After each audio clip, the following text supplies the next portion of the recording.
안녕하십니까? 잘 지내셨습니까? 88경수 기사 읽어주는 남자.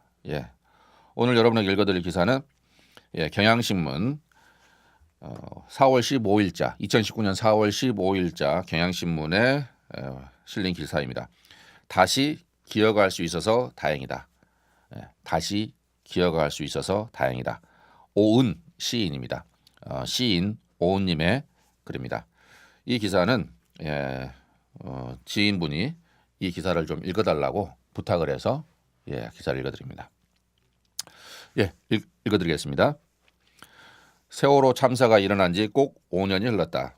당시 나는 미디어를 통해 전원 구조 속보를 접한 뒤 놀란 가슴을 쓸어내렸다.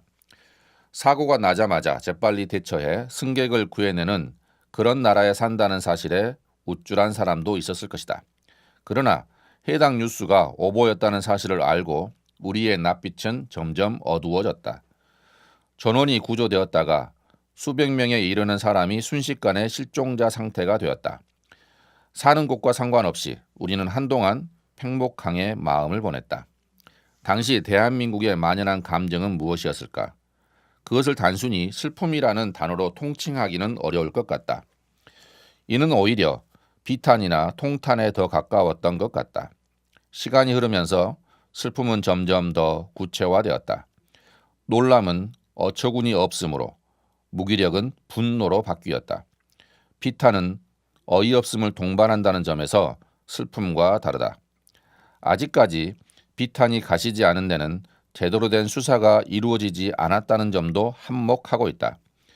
지난달 사회적 참사 특별조사위원회가 세월호 폐서해로 CCTV 관련 증거 자료가 조작, 편집된 정황을 밝히면서 전면 재수사를 요구하는 목소리도 높아지고 있다.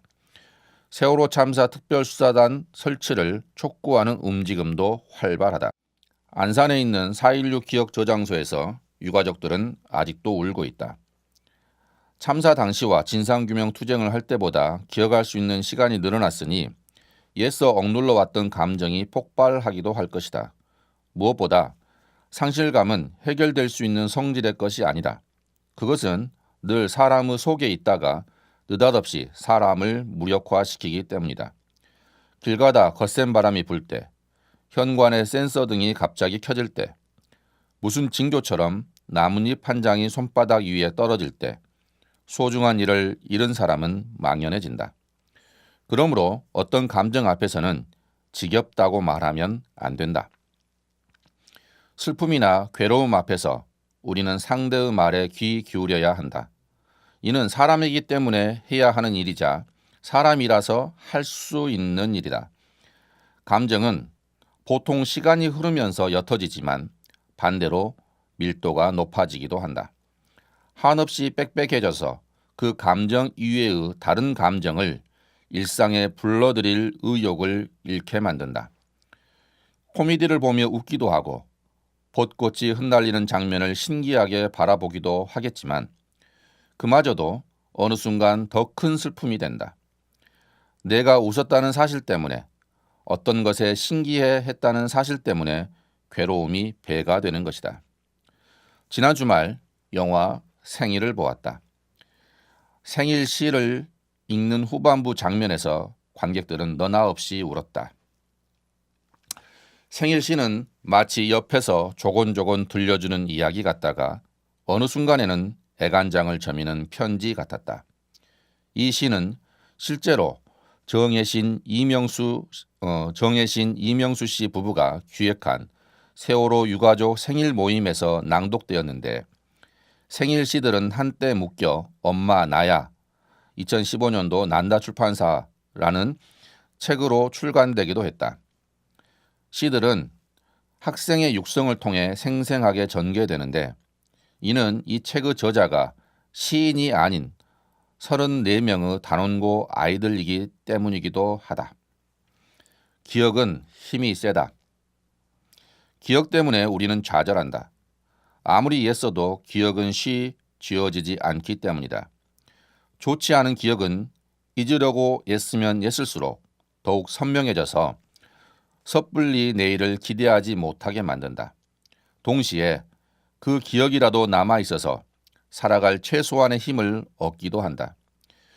누군가를 그리워할 수 있다는 사실에 안도하는 것이다.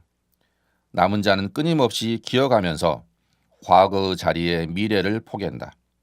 그렇게 기억은 다시의 마음을 불러일으킨다. 여전히 기억하고 다시 아파하겠다고 다짐하게 만든다. 김상혁의 시 길은 어떻게든 다시, 현대문학 2019년도 슬픔 비슷한 것은 눈물이 되지 않는 시간에 실린 그 시입니다. 길은 어떻게든 다시를 읽는다. 살아있는 사람에게 길은 어떻게든 다시, 소리, 침묵, 소리로 이어져 형은 다시 동생의 손을 잡고 걔는 최고로 주인을 사랑하고 모든 자동차들도 무사히 집으로 돌아갔으면 한다. 남은 이들은 어떻게든 다시 살고 있다. 어김없는 일들 사이에서 더 이상 같지 않은 일을 헤아리며 길 위에 소리와 침묵으로 이뤄진 발자국을 찍고 있다. 내년에도 4월 16일이 올 것이다. 4월은 슬픔으로 가득 차 있지만 여전히 기억할 수 있어서 다행이다. 다시 기억할 수 있어서 정말 다행이다. 예, 경향신문 2019년 4월 15일자 다시 기억할 수 있어서 다행이다. 오은 시인의 글이었습니다. 4월 16일 우리가 기억해야 될 참 날이 많은 것 같습니다. 현대사를 살면서 우리가 기억해야 되고 잊지 말아야 될 그런 사건들, 그런 사람들이 점점 많아진다는 것. 이게 과연 좋은 것인지 좀 안 좋은 것인지 분간하기가 좀 그렇긴 하지만 이 글을 통해서 다른 어떤 코멘트를 달기보다는 이렇게 코멘트를 좀 달고 싶습니다. 내년 4월 16일이 또 올 것입니다. 그런데 내년은 4월 15일 선거가 있는 날입니다. 총선이죠. 내년 4월 15일은 총선이 있는 날입니다. 그날 기억하시기 바랍니다. 누구를 뽑아야 되는지, 어떤 사람을 뽑아야 되는지. 그 다음 날이 4월 16일이죠. 여러분 투표장으로 갔을 때 과연 어떠한 사람을 뽑아야만이 이 땅에 또다시 세월호와 같은 사건이 일어날 수 있지 않도록 어떤 사람을 뽑아야 되는지 여러분들이 반드시 기억하고 투표장으로 가시기 바랍니다. 오늘은 여기까지입니다. 감사합니다.